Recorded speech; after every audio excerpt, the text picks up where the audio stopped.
Hello fellow crafters and welcome back to maxdmcrafting. Today we are here with a great artist. Yeah, we will switch on Italian, so check the subtitles and come ti chiami? Io mi chiamo Giovanni Bellina.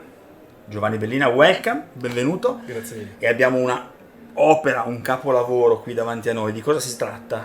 Allora, questo è un omaggio alla saga di Dragonlance, perché è un'ambientazione tratto dai libri di Margaret Weiss e Tracy Hickman e in particolare di un'illustrazione di Larry Elmore, da cui ho proprio voluto, diciamo così, trarre ispirazione e non staccarmi, proprio fedelmente riprodotto. Chi di noi ha letto la trilogia di Dragonlance, la prima trilogia Esatto. fantastica, storica, rimane sicuramente incantato, ma poi questa è proprio un'ambientazione. La scala è particolare perché mi sembra un po' più piccolo di un, no? Non è un 28 No, non è un mm. 28 mm perché secondo i miei calcoli veniva fuori un bestione da un metro Gigantesco, 1,80 m, esatto. Allora ho tenuto indicativamente una un pochino più piccola, ma è difficile anche da... Difficile da stimare, sei andato Da a stimare. occhio come si fa, no? difficile da stimare. Diciamo, è fatta in che cosa, che Allora, è materiali? interamente autoprodotta, nel senso che è fatta con un'anima, l'albero è fatto con un animo di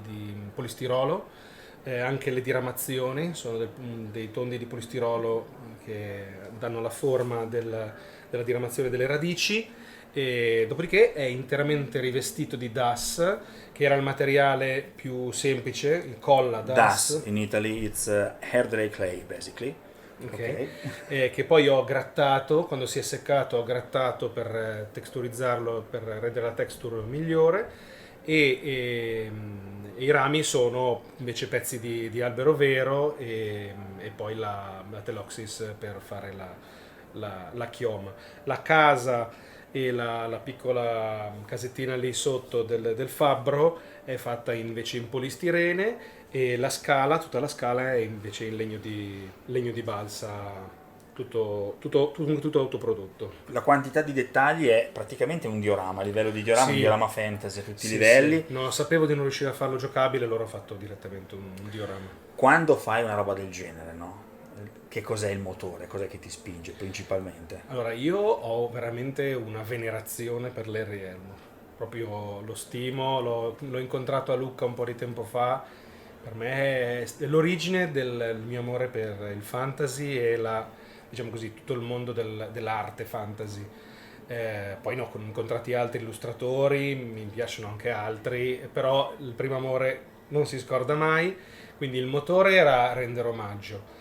Un altro motore è stato che ho visto su internet, praticamente nessuno aveva provato a fare questa follia. C'è un perché. Anche Dopo da ho craft. capito. È una sfida sicuramente. Dopo ho capito il perché. C'è un modellista americano famoso, adesso non mi ricordo come si chiama, ma che ha provato a farlo, però più, diciamo così, nella parte giocabile. In particolare ci è concentrato un po' sul tronco e sulla casa, però come diorama non c'è nessuno. Assolutamente. Almeno che io Bellissimo. sappia, in giro su internet non si vede. È fantastico. Tu fai altro, quindi sei un modellista, cosa fai? Crei scenici? Io di lavoro faccio l'insegnante. Insegnante di? Insegno a una scuola secondaria di primo grado, sono un docente di arte e immagine. Ah, ok. Quindi una formazione un po' artistica ce l'ho all'Accademia di Belle Sì. Arti. Nel tempo libero, quando posso, faccio modellismo, in particolare nasce la passione da mio fratello, anche lui è un modellista, anche più bravo di me perché fa scenici per gioco, così. E io, diciamo così, ho virato di più sui diorami proprio perché trovo più soddisfazione in quello che devo fare. E poi sono anche illustratore, illustrato per qualche libro, copertine o altre. Fantastico. Puoi citarne qualcuno? Ma allora, un libro di cui sono Sì. abbastanza fiero è un romanzo storico medievale scritto da un amico, Francesco Fadigati, La congiura delle torri, un romanzo storico medievale ambientato nella Bergamasca, e io ho curato la seconda edizione con le illustrazioni. Illustrata, che Sì. bello, fantastico, complimenti. Allora, ragazzi, da vicino è ovviamente fantastico. Questo capita sempre molto spesso, ecco, c'è anche un'illuminazione. Grazie mille. Grazie a te. Allora è stato un piacere.